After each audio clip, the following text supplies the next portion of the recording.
Hi mga kaigala! So for today's video is mag-unboxing tayo dito ng pinadala ng Brilliant Skin Essentials.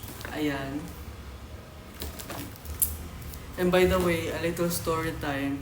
Nag-start talaga na magpadala sa akin ng Brilliant Skin ng 2023. And ngayon, patuloy pa rin sila nagpapadala sa akin. So parang every year, meron silang pinapadala sa akin.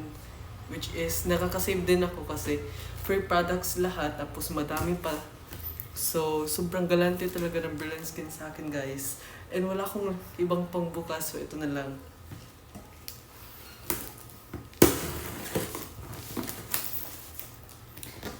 Let's unbox it.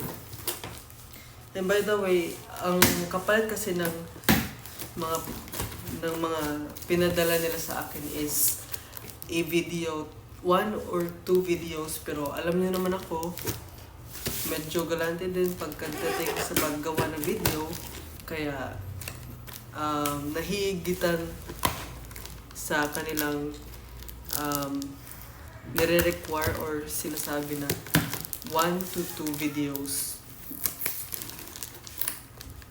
So kailangan ko din itong i-promote at i-post sa aking mga social media accounts. Ayan, finally nabuksan ko siya. Ito talaga yung palagi nilang ginagamitan or nilalagyan ng mga package nila. Acceptance sticker. So, ayun. Tignan natin kung anong nasa loob. Ayan, sobrang puno siya, guys. Meron ditong, ayan, Brilliant Skin Rejuve Set. So, after that, paired din ng tomato micro exfoliating toner set. Ayan. By the way, guys, na-try ko na itong Rejuve set and then itong tomato. Then, meron din dito na mga donut soap. And super bango talaga na kanilang mga donut soap, guys. Tignan nyo. Wow! Ang sarap mo! Ay, bad.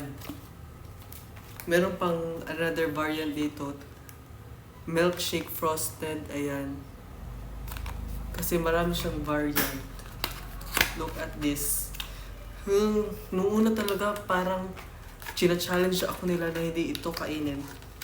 Kasi sobrang bango, and then yung itsura niya para talagang donut. Tignan nyo yan, guys. And then meron pa siyang available na mga variant. Look at that. Merong choco. Ayan. Ay, ito pala. Ayan. So, yung pinadala nila sa akin is ito, 4 lang. Compared sa mga pinadala nila last month, meron din yung lipstick, 2 klase. Pero ngayon, parang sinabi nila, lalakit kasi ito. Pero, did you know na nagagamit ko din yun kasi as a tourism student, kailangan din namin mag-prepare or maging presentable. And then, meron ditong sunscreen. And then, yun lang naman. Mas, hindi masyadong, ano tawag dito, marami yung kanilang donut soup na binigay sa akin this month. And then, pero, yung last month kasi is, 3 ganito, and then maraming mga soap, and then 3 sunscreen or 4 ata yun, and then yung mga lipstick. So ito naman siya ngayon, yung mga pinadala nila sa akin. Oh, look at that. Paano ko ba ito i-present sa inyo? Wait. So ito siya lahat, guys. Hindi ko siya maganyan. Ayan. Nabagsak pa talaga. Nahulog yung 2 sunscreen. Ito. Charan! Madami talaga siya guys. So, ayun lang. Gusto ko din magpasalamat sa lahat ng sumusuporta sa akin kasi alam kong it's been a year na, it's been a years na nagko-content ako and meron pa din nag-i-stay at nagsusupport sa akin. That's all. Thank you for watching mga kaigala. Bye-bye.